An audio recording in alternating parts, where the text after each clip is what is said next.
Hi, I want to ask you the question today, how big is your God? Okay, how big is your God? God's agenda is for us to know his love more completely and for us to be made into his image. That's his agenda, just those two things.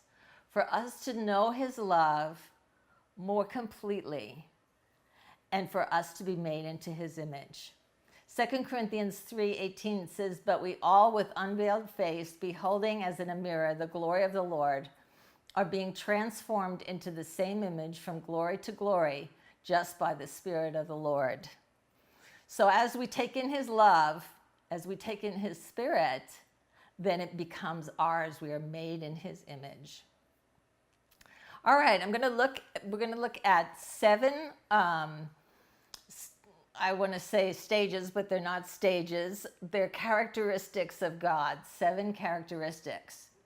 And God has many more characteristics than 7, but we're going to take a look at 7.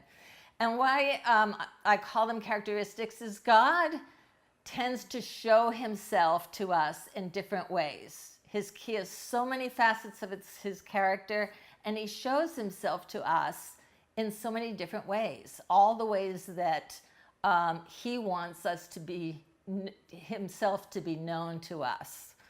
So let's look at those places. And as you view each stage, we're going to look at your need, the internal conflict, and a central question concerning the nature of God.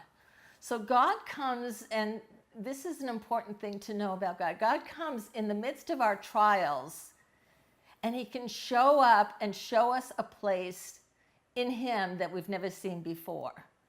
So that can change our trials, because instead of saying, oh, why is this trial happening to me? What am I supposed to be learning? Well, what the question is what is God wanting to show you? What can God show you in this circumstance that he can't show you in any other place? So that's one thing that I want you to look at as we look at this. All right, stage 1, God is protector. The need is safe. Our need is safety. The conflict is God rewarder or punishment? And the central question is, in a world full of danger and chaos, is God a good God? And the name of God in that place is the Good Shepherd.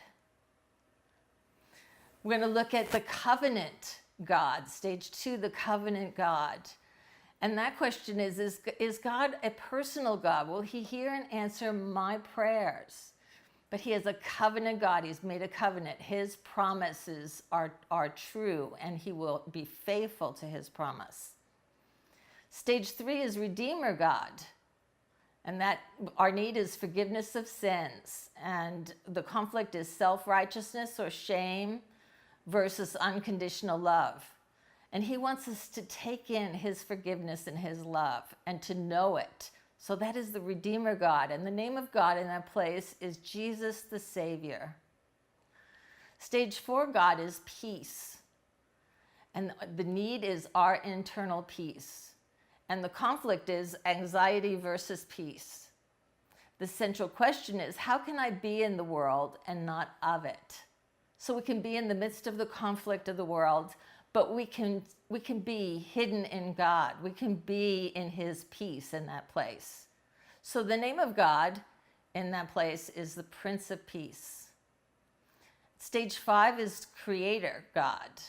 And the need is to partner with God as co-creator in one's life's journey. The conflict is to align with God's will versus the ego intentions. And the central question is, does God want to communicate with me? And yes, he does.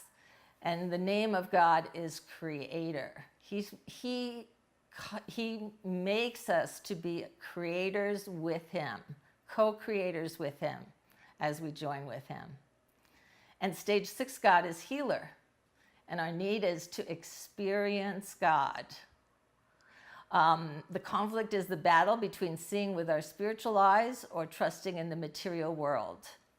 Is God a spiritual God? Does he heal today? That's the central question. And so many times people say, well, why does God heal? Why do we need that experience? And I can tell you, because I've experienced God's healing miraculously, and I've experienced ongoing healing. And when we can experience the supernatural, we see another part of God, and God becomes bigger.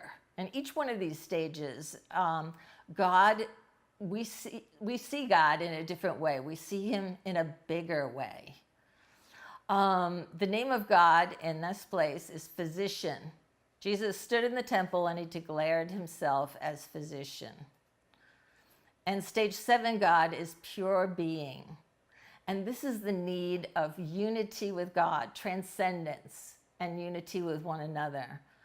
So the conflict, or the question, is how to transcend the limitations of humanity, time, and space. So in other words, how can we be in unity with Jesus and with God, even while on the earth?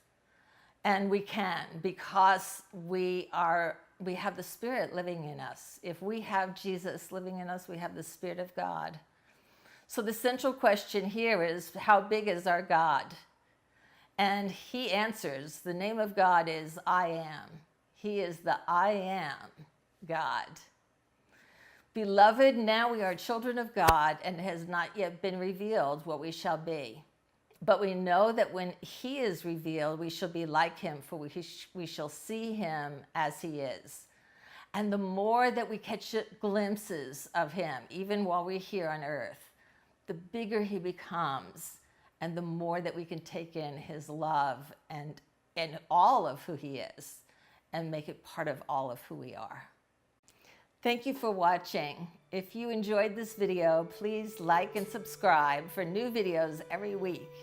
If you would like to hear more information on this subject or any subject, please visit my blog at carolromeo.com.